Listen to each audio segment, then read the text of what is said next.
Hey guys, welcome to part 3 of our Himachal trip mini vlog series. In this episode, I'll take you through the 5th and 6th day of our journey. But before we begin, do consider hitting the follow or subscribe button for more such videos on travel, lifestyle, food recipes and more. Without any more delay, let's buckle up and hit the road. After spending a wonderful time at Kalpa amidst the beautiful Kinnaur Kailash, on the 5th day we started for Kaza. So day 5 began with a yummy and light breakfast at our Kalpa hotel. Before we started the 7 hours journey to Kaza with pit stop at Khabsangam Nako and Tabo. While we enjoyed the beauty of mountains and filled our lungs with the absolutely fresh air, we also learned that the river that was accompanying us is Satluj. Did you know that Satluj originates from Mansarovar Lake in Tibet? Well, so our first stop was at Khabsangam Bridge. Khabsangam is a confluence of Satluj River and Spiti River. The Spiti River flowing through the Spiti Valley here meets the Satluj. Khab is a fantastic place and deserves a stop on the way to Spiti. From here on, the road became narrower and steeper, with rocky mountains on the right and deep valley on the left. After 30 minutes drive on the zigzag road, we reached a higher altitude from where the snow-covered mountains set the backdrop of a spectacular view. This was the moment we again felt that we are in a different world now. Shimla, Kinnaur and Spiti have completely different terrains and have their own charm. After about an hour, we hit the Nako village. Our vehicle stopped at a point from where we took a 5 minutes walk to the Nako lake. Located at a height of 3,700 meters above sea level and surrounded by willow and poplar trees with snow-capped mountains at the background and clear blue water, the place undoubtedly had an air of tranquility all around.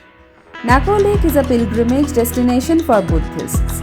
As per legend, Lord Padmasambhava, who was one of the founding fathers of Tibetan Buddhism, meditated here, making it sacred. We also came to know that the apples produced around this area is of the topmost quality and is mostly sourced from here for international export. আমরা যাচ্ছি the snow desert of India, which is known as the Mini Ladakh. We headed for Spiti Valley with Spiti River on our left. While the highway is well maintained by Border Road Organization, the road to Spiti is known to be one of the most dangerous roads in India as it's prone to landslides. Also, the phenomenon of shooting stones is quite common in this part, and our driver didn't seem to be bothered when we got caught in it for a while.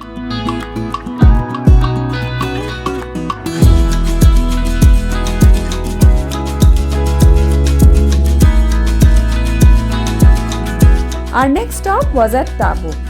It was late in the afternoon and post lunchtime. We filled our hungry tummies with Pahado Wali Maggi and saw these apple crisps. Tasted some but didn't suit our taste buds. Then we walked towards the Tabo monastery. Tabo is noted for being the oldest operating Buddhist enclave in India and Himalayan region. A large number of frescoes displayed on its walls depict tales from the Buddhist pantheon. Then we quickly hit the road again to reach Kaza before nightfall. As we scaled higher altitude, the look of the terrain kept changing, with fewer and fewer trees. We were prepared with portable oxygen cans if need arose, but those weren't needed throughout our stay in high altitude Kaza, as luckily we didn't feel any shortness of breath. The name Spiti means the middle land, that is, the land between Tibet and India. The valley and its surrounding regions are among the least populated regions of India. Geographically being situated in the south of Ladakh, Spiti is known as the cold desert of India.